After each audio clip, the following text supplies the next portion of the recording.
Hey everyone, it's Ben Hardy here, and in today's video we're going to be reviewing the new Acura ZDX. Before we get into this video, I want to give a huge shout out and thank you to the Jody Wilkinson Acura here in Salt Lake City, Utah for giving me some time with this ZDX. I'll include a link to their website in the description down below so you can check out what they have currently.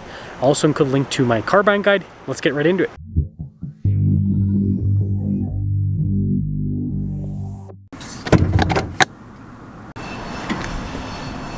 So powering this is a 102 kilowatt hour battery pack paired to a dual electric motor setup.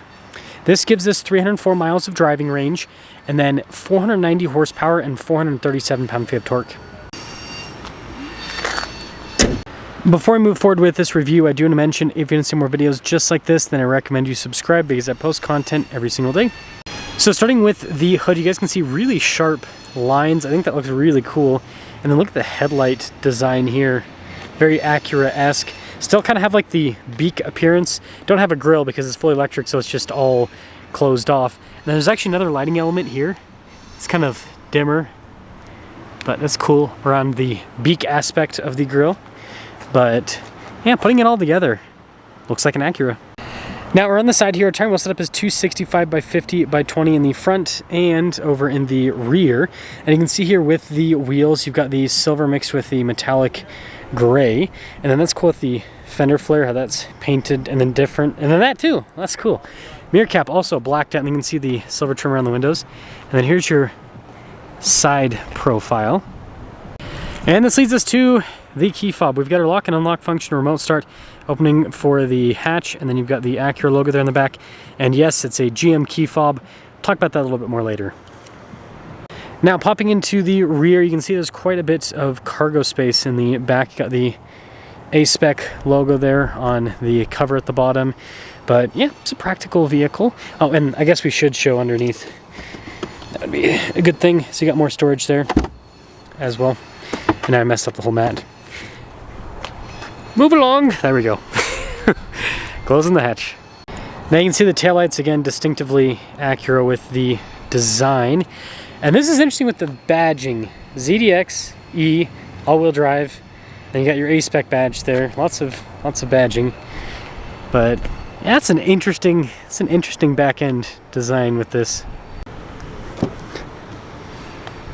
Now taking a look at the door panel in the rear, you can see soft touch here and down below, and then look at the contrasted stitching. Then this is cool with this trim piece. And then here are the seats themselves. You can see perforated all down the center portion. Getting in is really easy. You just kind of slide across. Leg room back here is solid. Got a little storage pocket. Some vents here in the back. I like these seats. These are comfortable. And then headroom back here. It's good. Now taking a look at the front door panel, you can see again with the soft touch and then the trim down below. All of our window controls, notice the front two are automatic and back two as well. Oh, cool. Mirrors power fold in, got our memory seat function, blind spot monitoring with the mirrors. And look at the front seat, pretty fancy. The design, again perforated all down the center, got some red stitching, all of our adjustments. And then look at those pedals. And then popping up, you guys can see here, if it'll focus, we've got the auto hold function. You can see with the mode select and then lane departure. And then you got more of that like red stitching on the dash.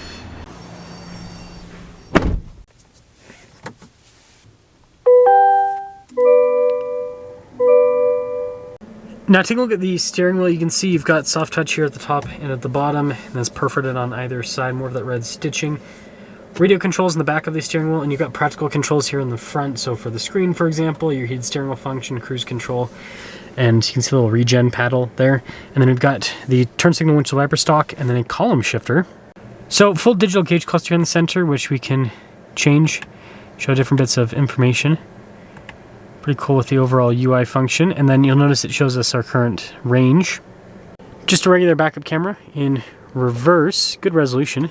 And then the mode select, you remember, on the side, if I press that, that'll change the drive mode with it. So, pretty cool. And then you can see the light controls, they're just built into the screen right here. You've got kind of like the shortcut bar here on the side. Quick response time with the screen.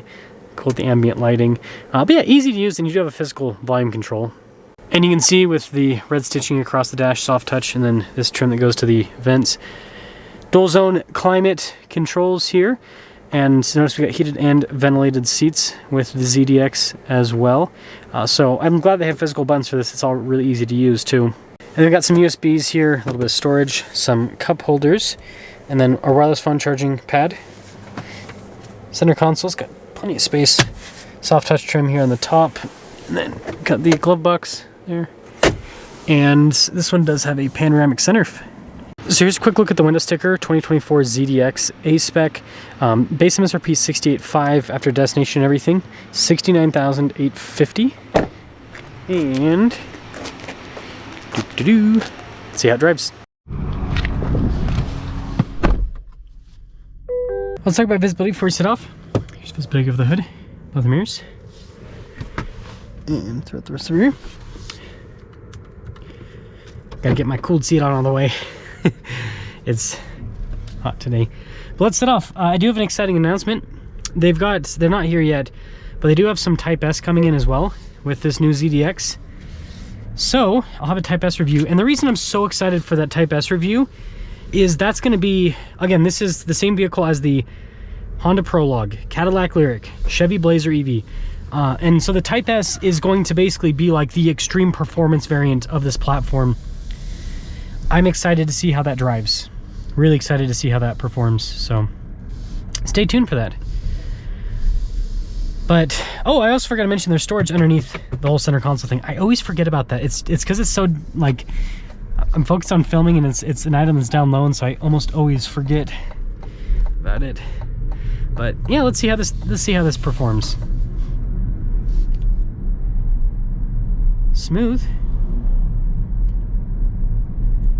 Now I will say, sitting inside here, this does feel very, very GM-esque. So, you know, again, it's got Acura styling, and it does have some unique touches that are more Acura-like. But overall, I mean, you kind of have a feeling that you're in the Blazer EV and all that. Okay, so the paddle's up top. Wow, that makes a big difference when you do the regen paddle. Like, look at this. So I'll come up to this stoplight up here, and I'll just use the regen paddle to slow down. I mean, this is gonna be crazy. Look at this. No brake, just regen paddle. So you could use, that's so weird to me, you could use your hand to brake a car instead of using your feet, which is fascinating. Yeah, so far smooth with the power delivery. I'm gonna pop it into the sport mode. No, there we go, sport. Cool thing about these EVs, look at that paddle again. That's so weird. Oh. Yeah, the cool thing about these EVs is the drive modes really change the character of the car. A substantial amount. I'll be back to you guys in a second. This turn's gonna take a while because there's those cars parked there, which creates a big blind spot. We made it through, and makes a cool, like, spaceship type sound.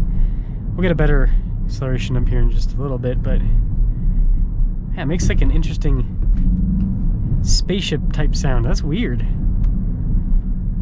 I forgot I can do the regen. That's so fun. I like this regen system with the paddle. Gives your foot a rest. Now, obviously, I wouldn't trust my life on it in terms of, like, if you're in an emergency situation, I had to stop really hard, but yeah. Now, I will say, I'm not really noticing a driving dynamic difference between this and the Blazer and Lyriq. That's so strange to me. The future is weird.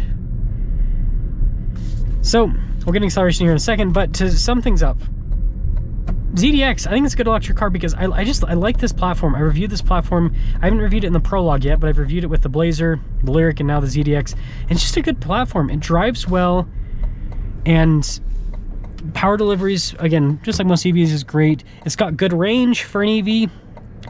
So there's a lot to like about it. And I think this is smart. I think this is what more legacy automakers should do, is team up to make these EVs, because EVs are so darn expensive to make. And they're not really profitable. So, yeah, I think it's smart. I don't know if it feels like 490 horsepower. Maybe there's something wrong with it. It's still quick. But anyways, I think this is smart to do. I think this is what legacy automakers should do, because there's not as much, like the differentiating factor with EVs, because they all have the same powertrain basically. I understand there's a difference with the motors you use and how many motors you use and battery pack. I get it.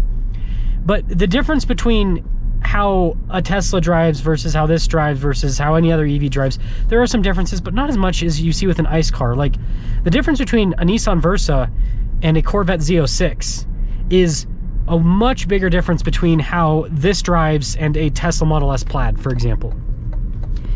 So I think it's smart. I think more legacy automakers should do this. For the time being, while EVs are still a niche product on the market, instead of bankrupting themselves trying to build their own unique EV. But let me know what you think.